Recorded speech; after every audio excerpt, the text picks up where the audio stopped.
All right, in the football world this past weekend, it was Championship Sunday. Expectations were sky high, and yet I think it over-delivered.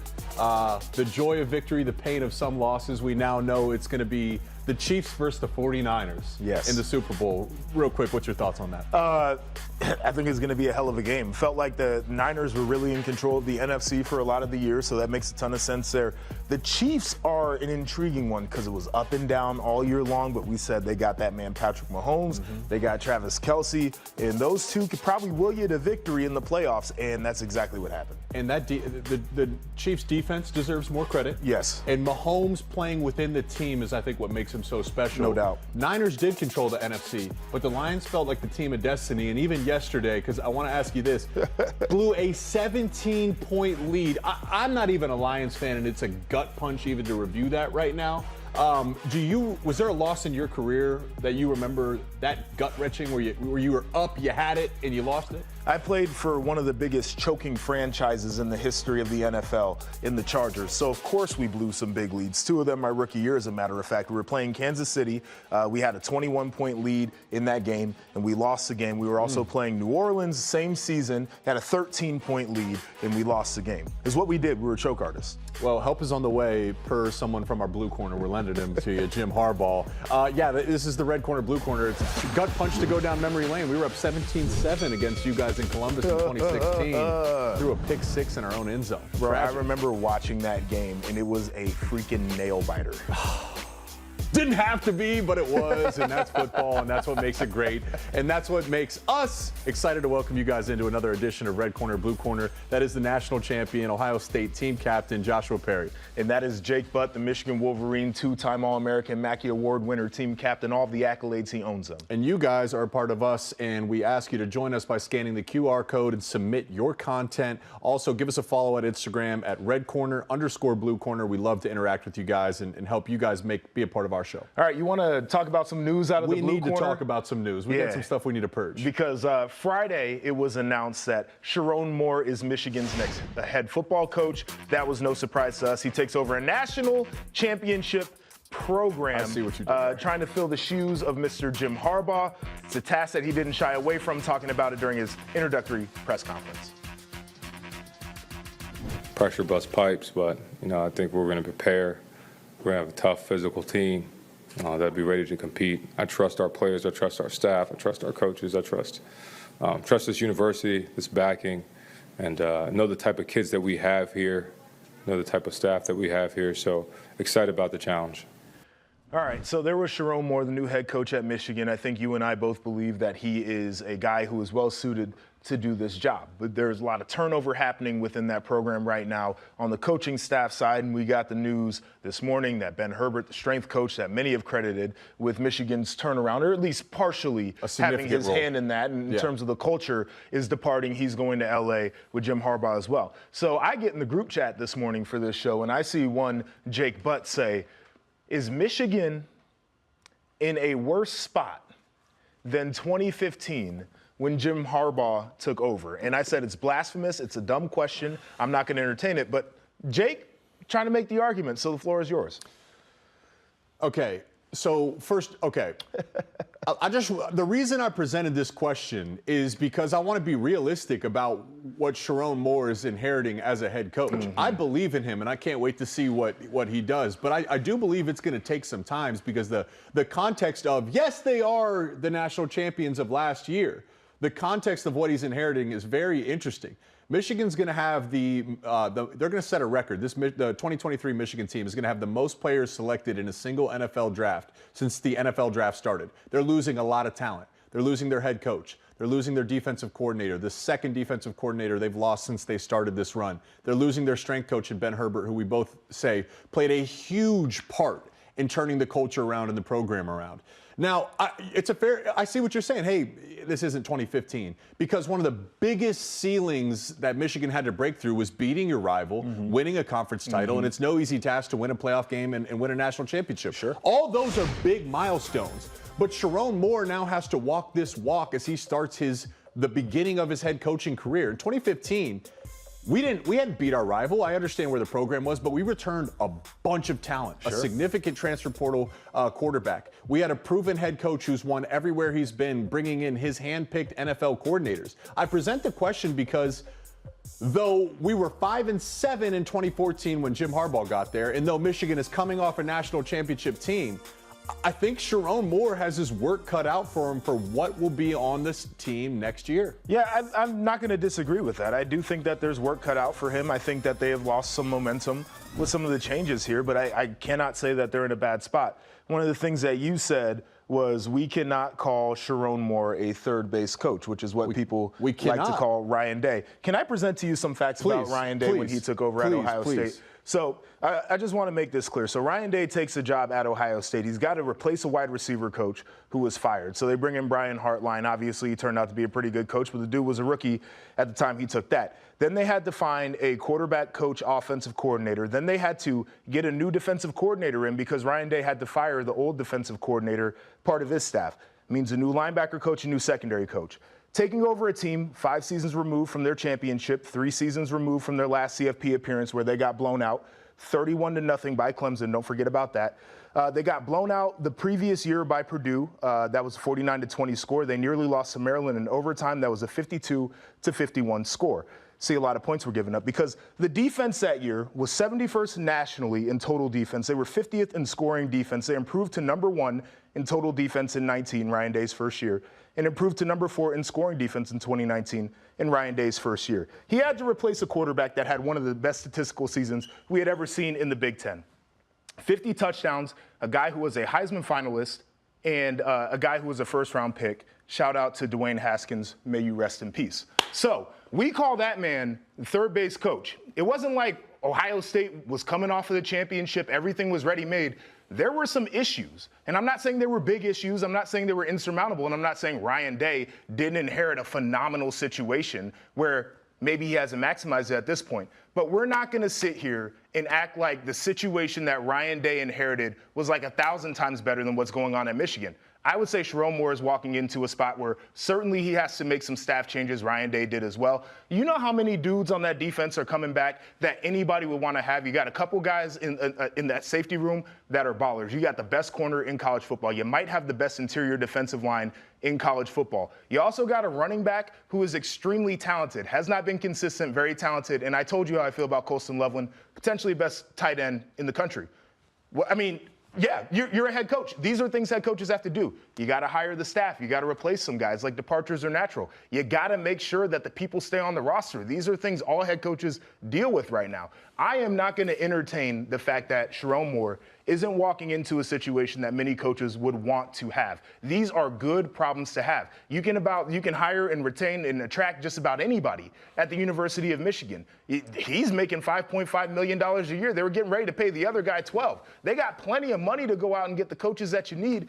It's a wild thing to sit here and say that, oh man, you know, Sherrone, he's up against it. Everybody's up against it. And I think he's the right guy to get the job done, honestly. Yeah, and you can sit here and say, I agree, they have a great interior defensive line. I agree, Will Johnson's the best corner in college football, and I agree they got a great safety room. But let's keep going just on the defensive side of the ball. You lost your nickel, the heartbeat of your defense, your leader, Mikey Sainristil. You lost your 2 other leaders, your interior linebackers. You lost 2 edges. I know you returned a few edges. You lost 2 edges. Then let's go to the offensive side of the ball. You lost your captain and your other captain. You lost your entire interior. You lost Ladarius Henderson and Carson Barnhart, 2 tackles. You lost your other leader in Blake Corum. I get it. Donovan Edwards I agree, he's extremely talented. I also like Khalil Mullings. Blake Corum, you lose. J.J. McCarthy, you lose. You lose your top 2 receivers. You lose 1/2 of one of the better tight end rooms. I love Colston Loveland. A.J. Barner was a stud, extremely underrated as a blocker. You lose your head coach. You now lose both coordinators. You lose your strength coach. And you're in the world of the transfer portal, which what we just saw with Alabama is the roster gets rated. I think we saw a bunch of tweets, maybe more tweets when Ben Herbert left than when Sherrone Moore and Jim Harbaugh left. Those players love Ben Herbert. That's a significant development in this equation. The world has changed. I'm not saying Sharon Moore's inherited a bad situation by any stretch of the imagination, but I see some people starting to plant seeds so they can eventually tear him down, that Sharon Moore is inheriting a program that's on the flying high and set up to win national title after national title. There's a tough road ahead for Sharon Moore at Michigan, a very tough road ahead. And this is his first year as a head coach, where the expectations are sky high, but what he's inheriting, it's going to be a challenge, make no mistake about it. I don't think anybody's sitting here saying that Sharon Moore should win a national title in year one. I think we're sitting here saying that he was 4-0. It's the thing that every Michigan fan loved to talk about. He's 4-0 as a head coach with 2 top 10 wins. He beat his rival. He's got as many wins in the game as Ryan Day. Like, these are all the things that y'all have said. And you mentioned some of the departures. J.J. McCarthy's guy who left for the draft early, could have come back. I understand that. A lot of the guys that left, 4th, 5th, or 6th-year guys, been in the program forever.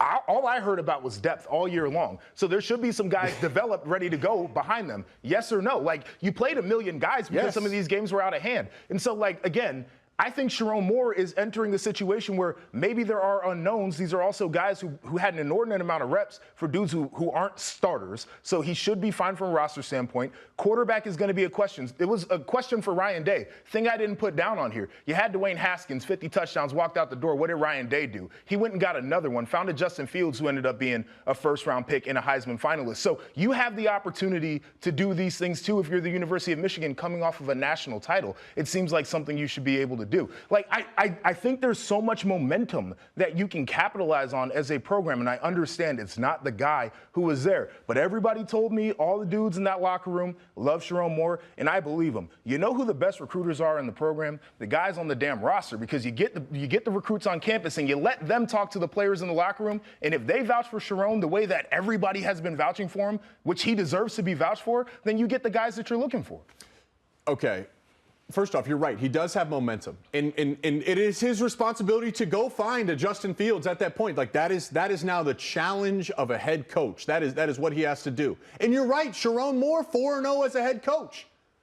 He was part of that equation. Jesse Minter was still the defensive coordinator. There were still 15 guys on that roster that will hear their name called at the end of April that will not be there next fall. And yes, it's his job as a head coach to replace that talent. It is his job as a head coach to find those next coordinators. That is the number one challenge he has going ahead of him. But again, the argument you're making, I can just see that this is being set up. There's going to be significant pressure on Sharon Moore next year because people cannot wait to see Michigan regress. There's going to be pressure on Sharon Moore because it's the University of Michigan, and every coach that walks in there is under pressure. Sure, but there will be added pressure because but it's also how you get to the situation in Columbus where Ryan Day gets you 11 wins a year, and people are talking about he can't do the job, right? This is what he's walking into, and it's a good situation. We should be realistic about it. One of the conversations we did have on the call is we're looking down this schedule. You got a Texas team that's going to be a tough one out of conference. Piece of it. You got Oregon, you got USC, you got Washington, you have Ohio State. Those are 5 games that they could realistically lose. I do not believe they lose all 5 of them. I think they might lose 2 or 3 of them. It's a 9-win team. Okay. 9 wins, that's a good starting point with all of the things that you had against you with a stacked schedule. You can go from there. I don't think anybody said repeat is the goal. I think if we're all being realistic with ourselves, you had a super veteran team, 44 seniors. You built that culture over 3 years with all of those same guys, and you had a magical run that you deserve because you were the most consistent team all year long. But those things are different now. Sharon's walking into a situation that's not a national championship team, but it's not hell, and he should be able to make do with that. Okay, you're right. It's not a national championship team. It's not hell. Patrick Mahomes, as a quarterback, entered an excellent situation as a young quarterback. Andy Reid got to learn under Alex Smith, surrounded by weapons, a quality offensive line, and that helped him succeed quickly. Whereas you can look at a number of other quarterbacks that didn't get set up for that type of success. And again, I don't think the cupboard's bare. I'm not saying that. I don't think it's hell. I'm not saying that either. But if you, in a perfect world, can we say, based on what Sherrone Moore is dealing with in the timeline we're now entering February, that he's set up for short-term quick success right now? It's an uphill battle. The coaching cycle came and went already. It's gone. The transfer portal's gone, right? Like this is a challenging environment. Before we even talk about what's the NCAA going to do, right? Before we even talk about that, I'm saying the reason I want to have this conversation is I want to be realistic for Sherrone Moore that this could take 2 or 3 years to get back to consistently competing for conference titles. It is going to be a big time challenge to do that next year. Yeah, the realistic thing I think is interesting because being a guy who watched Ohio State and watched the transition from Urban Meyer to Ryan Day, I don't think a lot of people were realistic with what went on there because that was a team that Ryan Day was taking over that should have lost 2 or 3 games in the regular season. The defense was historically bad that year for Ohio State standards. And he comes out and he gets the quarterback. He makes all the changes. 2018 or 2019? The 2018 defense was awful. But he inherited 2019 was what they say is maybe 2019 was compared to this year's defense as one of the best defenses in that recent was Buckeye Ryan Day's history. year 1 defense. He Yes. made the changes. He Yes. got the guys in. He got the quarterback. But that was also the 2018 developing into 20. It was the progression is the point I'm making. Michigan's progression, they're all going to the NFL. No, they have dudes who have played reps on that defense even though they weren't starters. They have played That's reps. That all does I heard not mean all that year does not long. That does not mean they're going into a 2019 type situation. This is all I heard all year long, and now all of a sudden all those reps don't matter. That's the craziest part for me. 13-0 in that Why am I regular saying those season reps don't in a matter? college football playoff appearance for Ryan Day, taking over a team where he had to make all of those changes. The defense was that bad. Flip the script right away. Preseason, Just the Buckeyes interesting were to me. saying 2019 could be our best defense in recent history. I don't think they were and then saying that then they go preseason. have that. And then I they go don't think have that. I don't think they had that I'm level saying of trust. they are Nobody replacing knew who a Jeff Hafley was bunch at that of point. players. And now Jeff A Hafley's the bunch head of coach players. after 1 year there. It's a really interesting thing. I'm all here for being realistic, and I concede that to you. But at the same time, when you're at a place like Michigan, when you're at a place like Ohio State, I don't think people are willing to be realistic. And that's just the nature of the beast That's fair. when it comes down to it. That's fair. I'll be realistic. You can be realistic. I will And we're be. going to take a break over here. We got to catch our breath. So coming up, there are plenty of people who are sad to see Nick Saban leave the game. Others were thrilled. And one of those people, who's an Auburn alum, that is Brooke Fletcher, she will join us to rejoice in Alabama's demise. She's here in just a few. But first, Iowa got their guy. Find out who Iowa hired to lead their offense. That and a ton more coming up on Red Corner, Blue Corner.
Welcome back to Red Corner, Blue Corner, and y'all probably thought we forgot about it, but we didn't. It's time for the Rock Fight. And this has become a 1-to-5 because the series is tied at 2-2. We split once again last week. Now, the advanced analytics are saying that whoever wins today will go on to win the series 67% of the time. Wow. Sports books, they like you. I didn't even realize my trend was going the way it is. I'm heavy rock. Yeah, you are. I am. Yeah, you are. But will it continue? I don't know. That's the question. I guess that we it need is. to address. We got some things to settle anyway, so this Yeah. is a good way for us to settle it. Settle the score here. Quite simple. You know the rules. Rock, paper, scissors, shoot. What are you throwing today? I'm throwing rock, of course. We'll see. All right, here we go. Rock, paper, scissors, shoot. Oh, my Gotcha. God. He thought he was smarter than me. That's the damn problem with him. He thinks he's smarter than your boy. But guess what? I got the intellect as You well. guys don't know how Come bad on, that man. absolutely Come on, hurts man. right now after the morning we've had. Come on, man. I'm winning today, Jake. But it's all good, though. I still Sick to respect my you as a stomach. friend. Oh, You know? I'm sick. Yeah, you better be. It's been a bad day I'm for you disgusted so right now. I far. can't even believe I just did that to myself. I got to be better. I got to be better. All right, come on. Bring, Okay, we all got right, some news. let's bring this back down me to some earth news here. here. Okay, it's time to go 3 and out. One of our favorite segments to do here on Red Corner, Blue Corner. And first off, we're going to start with Iowa. They have hired former Western Michigan head coach Tim Lester as their new offensive coordinator. He takes over the historically bad Hawkeyes offense. Jake, how would you grade this hire? I would grade this hire as a B, Okay. and I'm going to use that as a jumping off point to Okay. say, okay, let's look at Tim Lester's. Let's look at his history. Sure. He's had some really good years. Like there's been some years where he's been, top 40 scoring offense. Had some success at Western Michigan. Coached Blau as the Purdue coach, Yep. and then there was a year where he really struggled, and the reason is because he lost his best quarterback and his best offensive weapon. And what that leads me to say Go is ahead. you need more than just a scheme and you need more than just a play caller. Right. You need players. Yep. Now, the scheme inspires players to come. Why I'm saying all this is I'm going to bring it all the way back that this is I know still where you're Kirk going. Ferentz as a head coach has his hands in this. And Kirk Ferentz's number one question is how do I win games? Yep. Which means punting on 4th down. It means running the ball on 3rd and short. Let me just use this analogy for you, okay? Go ahead. The S&P 500. You will not get rich, but over 40 years, if I'm disciplined, I'm going to win. I'll never doubt. win big. I'll never hit the lottery, but I'll retire comfortably in 40 years if I just tuck my money away in the S&P 500. good advice from you. That's Kirk. But guess what? There's a couple people that got really rich investing in Bitcoin and all these cryptocurrencies. Yep. Now, a bunch of them also went broke. Sure. The risk here for Iowa is who do you want to be as a program? Right. Are you willing to stomach the risk of being like Nebraska under Scott Frost Sure. when you moved on from 8, 9, 10 wins a year? That's the risk here that you have to consider with Iowa. I don't think much changes with the offense this year in conclusion. Yeah, next year. I don't think much changes either. I think Lester is a good coach, and you mentioned what he did with Blau at Purdue. Like, that was a guy who I think surprised many people with what he was able to do as a quarterback. I think that this equation now needs to flip to 2 things. Is you need a healthy roster. In Iowa, for all of the bad offense, the place where I do give them a break, they had so many dudes injured. goodness. Cade McNamara was hurt. Eric All was hurt. Luke Lachey was hurt. Like, some of your top playmakers, things that people typically could not stomach, and they still went on to win, 10 games in the regular season this year. The other thing is they need to get on the jugs machine. If you are a wide receiver at Iowa, I hope you see this on your timeline. You need to catch the ball with consistency. Help your offense out, because there were moments there where I thought they were trying to get in rhythm throwing the football, and it would hit a wide receiver in both of their hands, and then it's on the ground. These are critical errors that cannot happen if you want to have an offense that can actually move the ball with continuity. And if you're tired of hearing it, if you are watching this Iowa skill positions, we're tired of saying it. Shut us up. We will shut I will shut up. us up. Yeah. Okay. We have now 2nd down on the next up in our 3 and out series. Wisconsin made a surprise hire, making Alex Grinch their new safeties coach.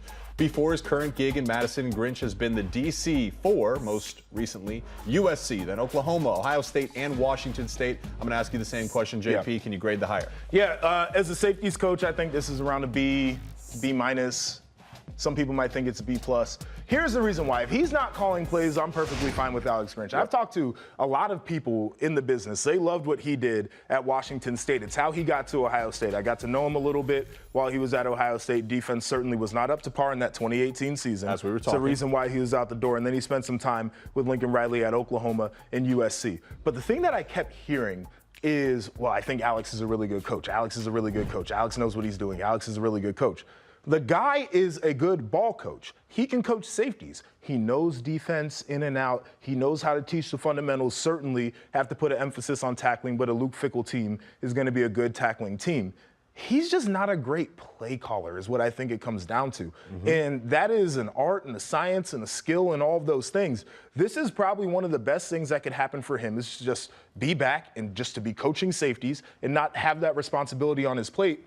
And quite frankly, I think this is a good hire for Wisconsin because everybody tells me he is a good coach. Exactly. It's just a perfect just principle to discuss. Just because you can coach a position doesn't mean you can coordinate We a talked unit. about this before Just because this you show. can coordinate a unit doesn't mean you're a head coach. Like there's layers to this. Yep. I completely agree. As long as he's not calling plays, that's great. And I think it gets lost is more doesn't always equal more. Just because you have if your entire defensive staff was former coordinators, that doesn't mean you're going to have a good staff. As a safeties coach, you're going to sit there and you are going to teach the scheme that's being implemented by Fickell and Tressel.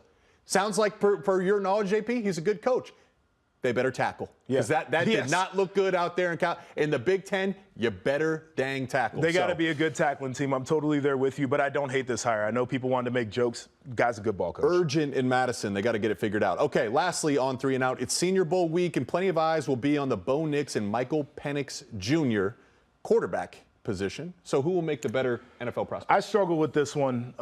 We saw Bo Nix when he was at his best there at Oregon, and I think that there were a couple things that went his way. Is number one, he had the ability to use his legs. And it's not to say that he's a guy who's going to run it all the time, but the threat of the run certainly does help a player like Bo Nix. I also thought that he was supported by exceptional offensive scheme, and he had some really good dudes that he was throwing the ball Bo to. Nix, you're saying? Yes. And so for Bo Nix, I think that he's going to have to be in the right situation.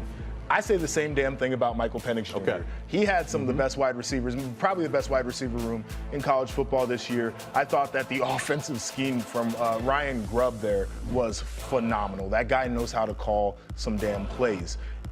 The thing that I worry about with Michael Penix Jr.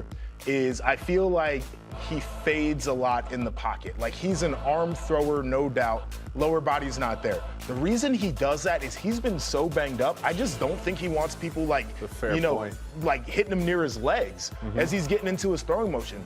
As an NFL quarterback, you gotta be able to stand in that pocket. And I need to see that a little bit more in his game. And I think he becomes a prospect that I favor. The point, I want to follow my own rules because Penix reminds me of C.J. Stroud, where it's like, boy, when that ball leaves his hand, it goes exactly where it needs to be. I mean, my God, he'll just rip your heart out. He ripped Bo Nix's heart out a couple times. Just if I just glossed over it real quick, I'd say I'd take Penix over Bo Nix. It's a guessing game to at the end of the day. But because of those reasons, like accuracy and ball placement win in the NFL, those windows are damn tight. And you have to be comfortable and confident and accurate throwing into those windows. Penix, that is the big separator here. Penix to Bo Nix. Yeah. A big piece of this is who's going to be able to digest an NFL playbook and then regurgitate to his huddle and slow the game down quicker. That remains to be seen. But in terms of throwing the football, Penix reminds me of C.J. Stroud. It is pinpoint deadly accuracy. I think both of these guys were in offenses that put stuff on their plate schematically. Like, we watched it, the shifts, the motions, the trades for Washington. They would come out in unique formations, and the quarterback's got to get everybody lined up, got to see how the picture changes on defense, got to make his calls, audibles, adjustments, snap the ball, go where you need to go. Bo Nix was kind of in a similar spot where, they had some different movement, some different motions, things of that nature. So I think both of these guys mentally have the capacity there. But mentioning what he does with his arm, man, Penix was ridiculous this year. I'll take Penix. I'll tell you this. Boy, would I love to get Penix in the right from a value standpoint. If I can get him into the third round, and does he fall? Because of the injuries, we'll see how it plays out. Maybe you can just get him on the bench for a year. great. Oh, my God. Under a veteran, that's, Yeah. ooh. I mean, situation matters so much. Would Pat Mahomes be Pat Mahomes if he landed in Cleveland? I don't think so. Chicago? I don't think so. And I'll say this last thing on both these guys before we get out of here is the one thing that I do love about both of them is they were up against some tough circumstances as college players, and when they got into the right situation, they became the alpha dogs in their locker room. Yeah. Right? Bo Nix got chased out of Auburn. You know, there's a legacy there. Things did not work out. Goes to Oregon. He's the dude. Michael Penix Jr., injuries, bad teams. Goes to Washington. He becomes a dude. Doesn't flinch on the sideline when things are going wrong. I like that about both of these guys. That counts for something. Yeah. That counts for a lot. Okay, we do have to step aside, but coming up, we're going to go down to Alabama, where their loss to Michigan was the last time we saw Nick Saban as the Tide's head coach. Brooke Fletcher is here to dance all over Alabama's grave. She's next on the other side of the break. Stick around.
Back to Red Corner, Blue Corner. You know, Nick Saban, retired coach, got a lot of free time on his hands, and maybe he's out there at the beach and boogie boarding. Is this something you think the old coach should be getting into? Yeah, I mean, he's retired now. I mean, he should be living it up. His daughter has been keeping us updated on social media, saying he's been golfing. I mean, he's worked his butt off to be able to enjoy life like this, so why not, guys? I guess. I mean, this is not for me, but if it makes Nick Saban happy, I'm certainly happy. And that right there is Brooke Fletcher, host of The Rally here on Stadium. And she's also a proud Auburn Tiger. War Yes. Dam. Wow, Yeah, thank you. that was Jake, you just want to for give me you. a war dam? I'll give you a war dam. Thank you, Yeah. appreciate it. Why It not? rolls off the tongue. It's nice, right. guys. It's not bad. But we got to talk about Alabama and all the things going on down south right now. Yeah, It it's seems like crazy. the program feels mortal for the first time in a while. So how are you feeling about that? As an Auburn fan, I'm kind of, well, we have our own issues going on down there, but we don't have time to get into that. But you are feeling a little bit optimistic as far as all the guys that are entering the transfer portal. It is a little shocking when you take a look at the number and see the amount of guys that are leaving Alabama. But do you blame them? You have a new coach coming in Kalen DeBoer. Yes, you take a look at the resume and what he was able to do there in Washington in the short amount of time. But it's an outsider, a guy that's not very familiar with the SEC play here. So you, as far as recruiting goes, or maybe relating to the guys, you bought into Nick Saban and what he was able to build down there in Alabama. A lot of the key pieces, or a lot of the guys that are entering the transfer portal, a few of them are key pieces, but some of them are depth pieces. Guys that, you know, are there to develop or for depth, like I said. And, you know, that doesn't really work now in college football because, guys, if you're good enough, when you're a 5, 4, or 3-star recruit, you're good enough to be a starter at a different school. And so it doesn't shock me that some of the guys that, you know, they're getting picked from, there's guys from Texas, and other big SEC schools, even Ohio State. I know you guys got a guy there from Alabama. But what we have seen from Kalen DeBoer is the fact that there's proof in the pudding, what he was able to do in the short amount of time at Washington. Now we got to see how he translates into SEC play. I think that's big, right? I think Alabama is at a bit of a crossroads, and it's going to be probably a couple-year process for people really to buy in to Kalen DeBoer, who we all think is a good ball coach. But you're up against it with guys transferring out. He's been on the road going crazy, talking to everybody that was committed in this next class of 25 to make sure they stay committed to Alabama. It's going to be a bit of a challenge there because Nick Saban was the brand, and now they got to redo the brand. That's why I think it's urgent, and it's always urgent in today's world. It's like now or never, but you got this window of opportunity. I think he'll be afforded this year. It doesn't have to be perfect, but going into his second year, you have to get this back. Saban set the standard. That's the challenge and the beauty, and that's why it's so urgent. You at least have to lay a foundation in year one so you can start competing for championships in year two. Bama fans aren't going to take anything less than greatness. I mean, and Nick Saban, this is his baby, right? And you saw him the next day after he announced his retirement. He was back in the facility just to add some reassurance there to those guys that, hey, you're in good hands. Right. He's been a fan of Kalen DeBoer and that coaching staff up there in Washington for a while now. He wouldn't just hand it over to some random guy. And you would imagine that he's still going to be involved, still have a voice there down in Alabama to make this as smooth of a transition as he can.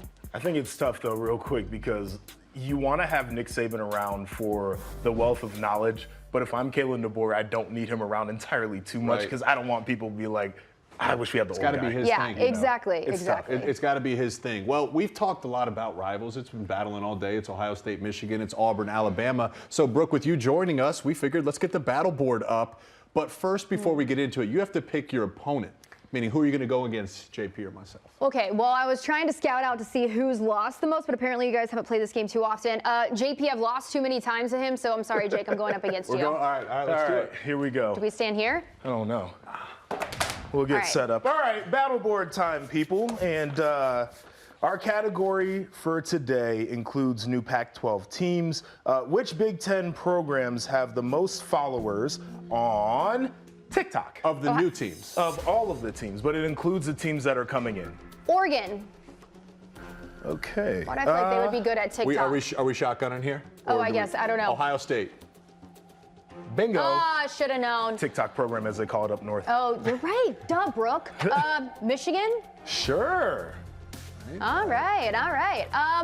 Who would be good on the old TikTok? USC. USC. Gotta have it. How about it? West Coast. UCLA?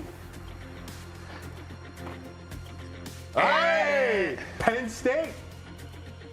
They don't strike me as big. They don't strike me as big TikTok school. Oh, There's a couple on here that would not strike you as big TikTok. Seriously? schools. Yeah. I want to say Northwestern just because. No, wait, but wait. We have one X left. Are we working together? Or are I we don't working know. out? Yeah, this is a battle. It's called the battle board. You Oh, guys are not on the okay. same team. Yeah, okay. And okay. the X's really don't matter. I'm just doing it for dramatic effect. It's Okay, whoever gets the most. Washington has some fire videos from what I've seen. How about Should I have gone with Northwestern? No, you should not have. Oh, dadgummit. Can't get another Rutgers? Wow, good for Rutgers. Yeah. That is crazy. Yeah. Is Shiano getting down on TikTok right now? He might be doing a little boogie woogie Dare woogie. I mean, he say did have a Michigan good State? year. Dare you say? Dare you say? Whoa. Why do I dare feel like you the say. Iowa boys? Look at They the get drop down off with though. Is TikTok. this interesting? It is. It's Yeah. crazy. No. No, Iowa? No. Okay, so Let's I go mean, you through. guys are going to be running out of teams here. Maryland? I didn't No. think so. Wisconsin. Oh, good answer, Jake. All right, one left.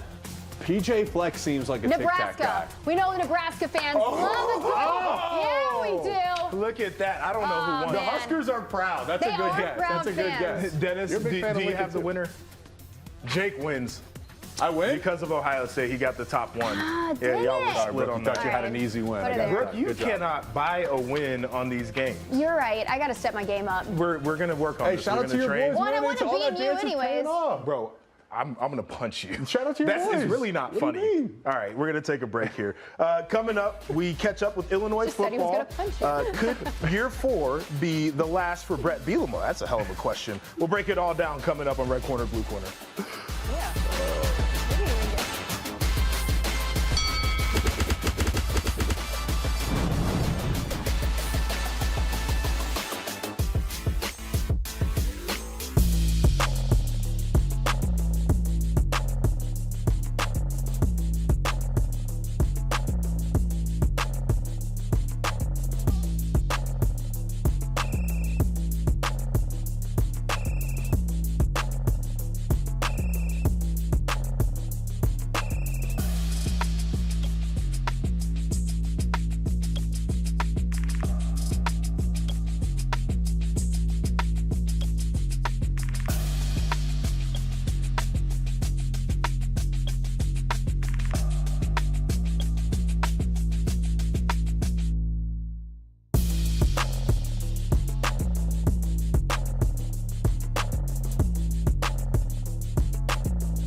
I think this year, for us to enter the season, a lot of anticipation, a lot of excitement, and unfortunately fell short of those goals. But I think if we'd reversed things, our guys probably would have approached just natural human nature, just a little bit more of an edge. And I think that's the part to get to where we want to be, the continuous edge, just like I taught those guys a year ago, that you got to, stop from being excited about being close to winning games. And this year, I don't know if there was a complacency even in myself or our staff that our players that it was just going to happen. It needed to happen on every play of every day. Welcome back. And we've got 18 shows between now and April 1st. So each show we're going to spotlight one Big Ten team and show how their offseason is going. As you just saw there, that was Brett Bielema. So we're talking Illinois today. He said they fell short of expectations in 2023. I don't think it could get here, but do you think he could be on the hot seat in 24 if things don't go the right way? Oh, man. To me, it's a situation. How bad would it have to be? It would have to be pretty bad. It would have to be this year. bad, right? Yeah, and it's another situation of be careful what you wish for. These things are volatile. They are not linear. He is trying to build a program. You saw the potential ceiling in 2022 when he had Chase Brown and Devin Witherspoon and Sidney Brown, that elite defense. And then, and even that one, you left something to be desired. Last year, though the record says 5-7, man, did they kill themselves in so many games. They did. They beat themselves. They are some discipline away from that being 8-5 at a minimum in and of itself. And that's the unfortunate thing for me is watching a team where I know their head coach is a very detailed man. He has a plan for everything. He looks at all the small things. I have sat in his meetings before, and the way he coaches detail into his team, to see them make those mistakes, I'm like, uncharacteristic. I think one of the big things that needs to happen for Illinois is the quarterback position needs to be much more consistent. We watched Tommy DeVito when they were having success, and like Tommy came out there, had a couple good games in the NFL. The guy is not a starting caliber NFL player in the long run, but what he was very self-aware, a guy who could use his legs just a little bit. He threw the football on time. He knew where to go with the football. They need that back because their offense is built up front and it's built on the run game, right? Like, this is who Brett Bielema is. Then you get a quarterback in there who does exactly what he's supposed to do. They're going to build well defensively because that's what Brett wants to be. Like, there are a couple of pieces, and to your point, some discipline away from being a solid team in the Big Ten. To your point, I do think the quarterback's a big piece, but I think even more important is refinding their rushing identity because Altmaier was their leading rusher for like a majority of the season. Dude was running for his life. That's not good. Yeah. That is not good enough. That is not a Bielema identity. Right. In 2022, they were 6th in the Big Ten in rushing. Last year, they were 9th. So that's a 50% decrease to go from 6 to 9, right? Bielema, to win games, it starts up front running the football, and then it's playing a great defense. And if you can run the football, you eliminate the opportunities to throw interceptions and beat yourselves. Right. So it comes full circle. I think this is a big year for Illinois because it's year 2 of Aaron Henry. Right? It's year 2 of a young guy that climbed the ladder under Ryan Walters. He got play calling duties last year. They needed to find their identity a little bit. He needed to find his identity. Now it's year 2, the sophomore jump. He's got to take that leap. They got to run the football. If they can run the football and play good defense. There's this big pack in the Big Ten without a lot of separation. That's how they'll separate. Yeah, I think it's a really good point you brought up there about Henry and what he needs to do to be more solid as a coordinator. It's hard stepping into that role, and especially when you're following a guy like Ryan Walters, who we all said was one of the best assistant coaches in the country. They need to get back to that standard that they had. I think Henry's a guy who can do it, too. I think he's a bright guy. I don't know upstairs. I'm asking a question. I know I'm not supposed to do this, but I'm curious if we have a schedule here, too, because the one thing that I think about throughout the offseason now is these teams that had a clear path in the West. It's no longer that way because you don't have divisions. I'm thinking back to, when Michigan and Illinois played a couple years ago. And it's like they win that game, they'll be going to Indianapolis, and they only had to beat the one team from the East to really solidify things. And this is not a situation where they're there anymore, right? Like, they have to really play different ball in order to even talk about being a conference champ. I just pulled up the schedule real quick.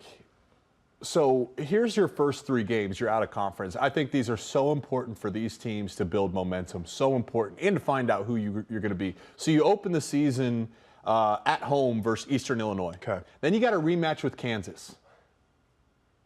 Right. Wasn't good enough this year versus Kansas. Was not. Then you play Central Michigan. Boy, would you love to be 3-0 because at this point, you're going to hit a really tough stretch. I think Nebraska is going to be significantly improved. I agree with that. So you open conference play at Nebraska. Then you go back-to-back road games at Penn State. Going to be a damn good football team.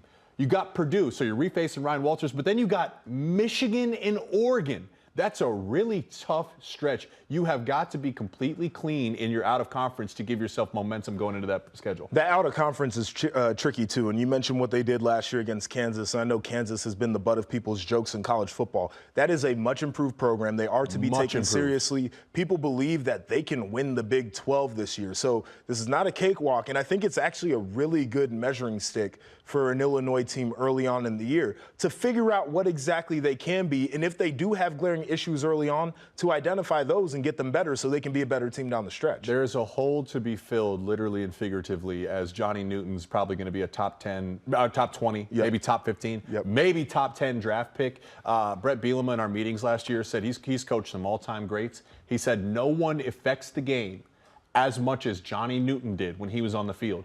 That is something to be considered now too, is how do they replace it? Yeah, and he cares about football too. Like he's a guy who really gives a damn. I want to ask this one real quick before we get up out of here. Memorial Stadium set to get a $4 million facelift this summer, spending money on paint.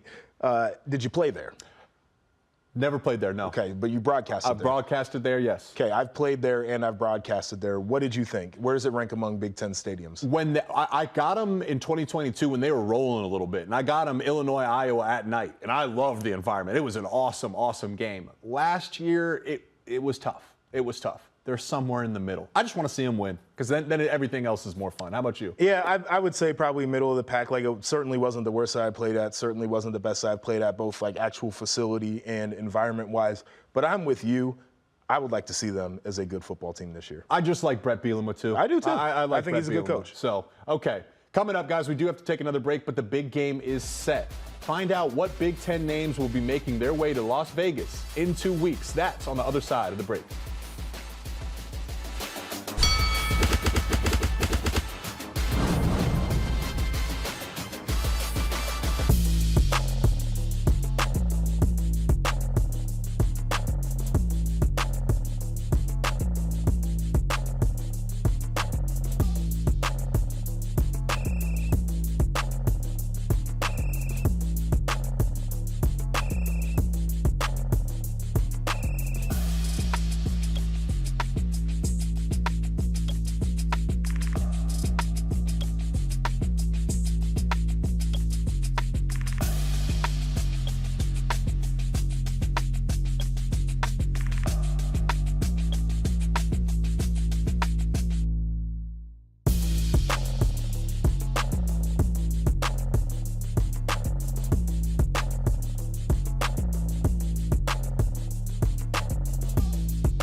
All right, welcome back. The Super Bowl is set, and there will be more than a few Big Ten faces playing in this year's Super Bowl. So, JP, let's play a game of word association with the names of some of these players. Okay, so we can start with number one, Nick Bosa. From The Ohio State University, just want to make that clear. Go ahead. Have your moment. Dog is what I would say, right? Like, when he is dialed in, I'm not exactly sure that there are many tackles that can block him. I mean, look at this dude. He looks like a freaking action figure. And when he gets after the quarterback and he's locked into the game, he's powerful, he's twitched up, He bends extremely well. Both of the Bosa brothers do. And they hit the quarterback with bad intentions. He's a dog. I would say disruptive or game breaker, because I think when we looked back at that second half and how in the Lions game of how much the Lions struggled to move the ball, how many times was Nick Bosa just having a hand right in his face? You may not get the sack, you may not get the half sack, but as a quarterback, when I got a hand touching me, They and don't like pulling being touched. You don't like it.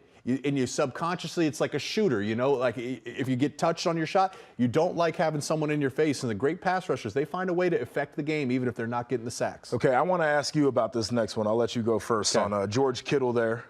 Throwback. Okay. Throwback. Yeah. Not just in the sense he can block and catch. Right. Throwback in the sense like this guy smiles in the face of any challenge.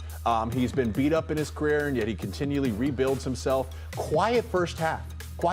You don't see any theatrics on the sideline. You don't see any drama, and then shows up big when you need him most. When you needed him most. What a value for the Niners to have one of your best players be your hardest workers, be your best people in George Kittle. I mean, that's a recipe for success. Yeah, my word is grit, and I think you said it all, but the dude plays with a level of grit that I think is uncommon in today's game, particularly from tight ends who all want to be pass catchers. I watched him put this man Aiden Hutchinson on his head. He had that dude in the dirt. That's grit. Tackles don't put him on his head. And as an edge rusher, the one rule we used to say is you cannot be blocked by a tight end. If you get blocked by a tight end, you're liable to be cut. And I'm not saying Aiden Hutchinson's going to be cut because the dude can ball, but that's the type of stuff that you don't see in today's game. We'll make an exception for George. You better not get blocked by me. But George, we're going to make an exception. All right? You're in a different cleat. We were big on this next guy. Let's give some love to the Purdue Boilermakers. Yep. George Karlaftis. Underrated. Still underrated. I think he is a really, really solid player. He's not going to give you the flash and all the sizzle. He's not going to, look as cute out there on the field. He wears some ugly-ass sleeves out there. That's what I'm talking about. Those sleeves are ugly. The dude can ball. He's solid in the run game. He plays with fundamentals and technique, the bend, the leverage, all the things. And then when it's time to dial it up and they'll send 5-6 man pressures, he's going to be one of the first guys to the quarterback. He's an underrated player. We do not talk about him nearly enough. Can I say cornerstone? Can I say staple?